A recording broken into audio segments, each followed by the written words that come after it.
Just wanna knock me off my square. Look at that, I can't fake a smile, it's hard to wear. And I can't show no love, that shit too rare.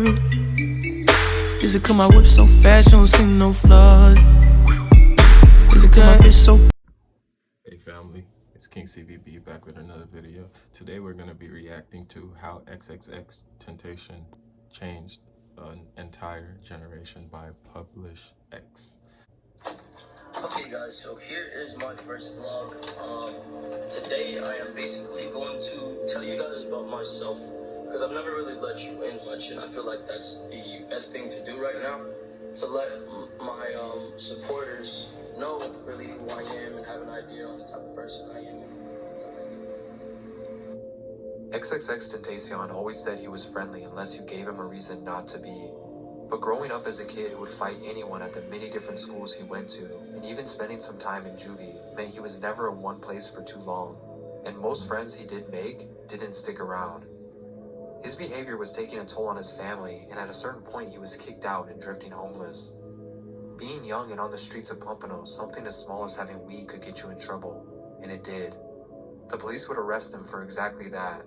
Not long Product of your environment.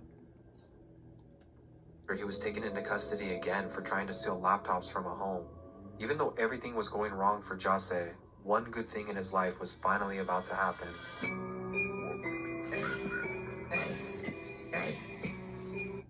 Music, man, come on now. While in juvenile detention, Jahseh would meet Stokely Galborn, another kid who was 2 years older than him. We met in jail. Met in jail. The last met in jail, started rapping together. Stokely was locked up for minor drug charges, and the two became friends inside. They would talk. That is wild, like how, you know, good, well, really bad situation turned good can happen. You know, these guys met in jail. It's crazy. How they wanted to hit licks and come up on some money when they were released. The two would freestyle for fun to pass time and even joked about rapping together. By the middle of 2013, he finished his 6-month program and started at a new school that Stokely also attended, Piper High. Piper was a come-and-go school with a lot of people, and this meant a lot of fights. But that's... Look at this dude swinging his hands, man. This dude been fighting since he was 14 or something. It's crazy. who he was. He would fight for any reason, and being in high school, it was only more often until it turned into a weekly thing. Meanwhile, he and Stokely decided they wanted to form a crew for when they hit their legs. This was the beginning of the very rare group as a whole. Although they were still getting into trouble, he had something else finally to distract him, and rapping went very... He went from breaking into homes to making music, yo. became his new favorite thing to do. One of their friends named Aaron had a snowball microphone and a laptop with recording software on it, so they decided to try making music for fun. Their intention was to make group songs, so they all wrote down stage names for themselves. Stokely chose the name Ski Master Slump God, and Jahseh was the last one to pick a name. He was conflicted between a few options. It was between Master Splinter or Tentacion. He tweeted this out to a friend who replied, I couldn't imagine looking at this dude and be like, yo, y'all heard that new Master Splinter? Come on. Are you serious? They're unique, but do you really think they would be good stage names? To which Jahseh replied, I don't give a fuck what others think about the name. It's what I want. He decided to go with Master Splinter. But shortly after, changed it and birthed the name Xxxtentacion. Alright, so Xxxtentacion means unknown temptation.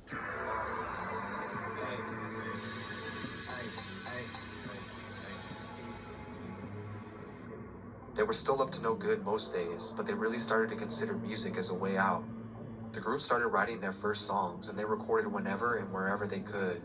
One of the first songs they did together as a group was Palm Trees, and the reason the vocals were so quiet is because they all ditched class and went to the computer lab just to record it. Shortly after this, X created a new SoundCloud profile and uploaded the song.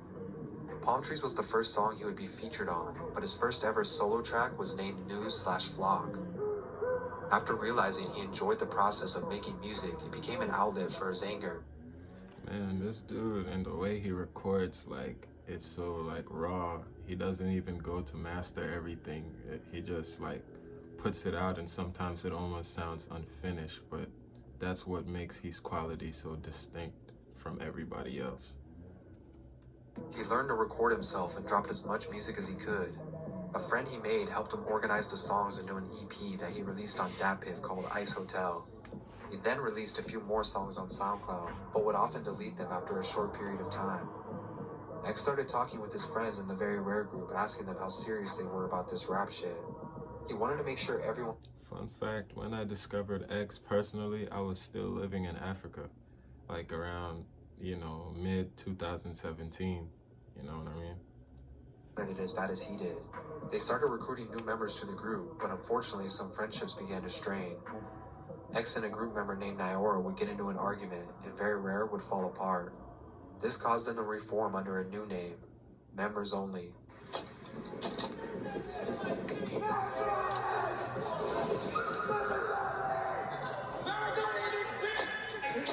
Wow, he looks so young. This is probably 2016 or 15, because he has no, yellow and black dreadlocks yet.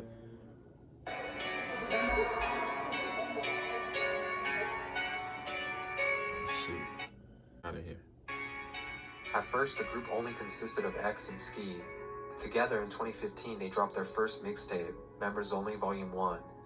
It consisted of songs exclusively by X, Ski, or the both of them. The whole tape had a dark and gothic feel. He felt like he found his avenue of music, so he ran with it. They wasted no time planning another tape, but this time they wanted to feature more members on the project. They began recruiting rappers from their neighborhood and all over South Florida. As they began performing at small shows and house parties, they started to meet more people in the Broward music scene. These guys hadn't even hit 18 yet, you know what I mean? It's wild, bro. It's like literally no excuses, bro. No matter how young you are, you can get started. They gained a small following of people who liked how different their style was compared to other artists coming out of Florida at the time. The unique thing about the Members Only group was many of them didn't even rap. But X didn't care, and he stated as long as everyone was doing something to progress the group, like booking shows, doing artwork, or even making clothes, you had a spot. That's crazy.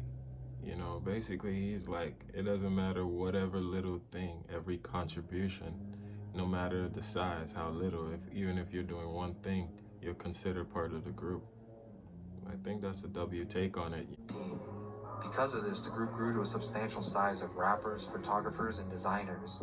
X would even get into fights with promoters when he would request 20 people on his guest list. Members Only Volume 2 came out 6 months after Volume 1. This time it featured more artists like Flyboy Tarantino, Enzo, and even a verse from Smoke Perp. This was the turning point in his career. He began to see how his behavior, which stunted his growth most of his life, was finally beginning to benefit him and his crew in the form of music.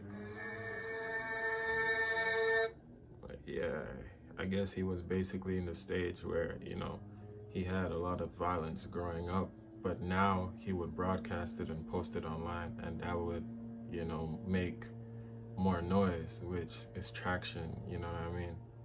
No matter how negative it was, he was kind of selling violence at the time, before the music popped off.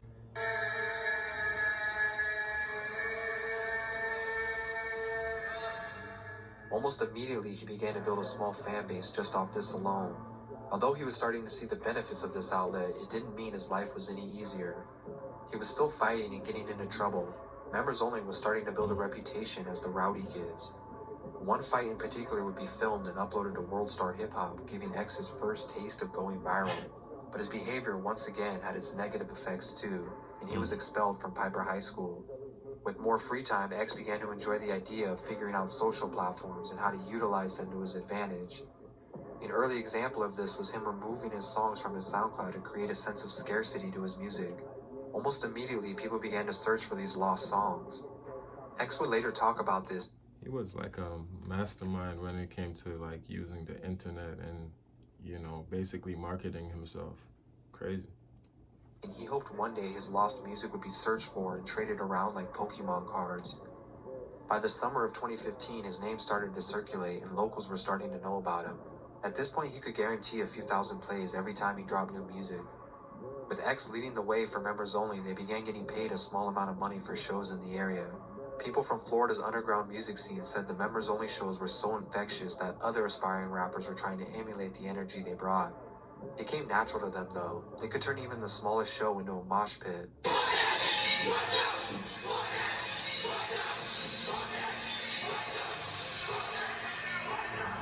These guys mosh pitting going crazy. In late 2015, X and a producer named Rojas became acquainted through friends. One day, Rojas was showing him a few beats, but X was passing on all of them. He was looking for something different that day. Boom. You see? He's the mastermind behind the revenge. You know, he's really the face of it for real. Despite not being the owner of it, he really pushed revenge. You know, yeah, it's hard.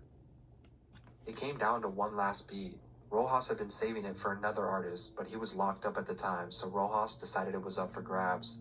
X ended up loving it. He went into the booth in the closet, and 15 minutes later, the song was complete. Boom. The song they're referring to is obviously Look at Me. Come on now. He titled it, Look at Me. You feel me? Man, that was a pretty, brief look into his early career. I didn't really expect that, but either way, that was a good take on, X's early career, and informative kind of video. But I hope y'all enjoyed it though. Thank you guys for supporting me as usual, and I'll see you in the next one. King CBB signing out. Peace. She loving the fit and she sucking my goodies. Been there and done that, I'm not a rookie. Ain't skipping no steps, not playing hooky. So you won't see me, gon' have to book me. Let's go, let's go, let's go, let's go.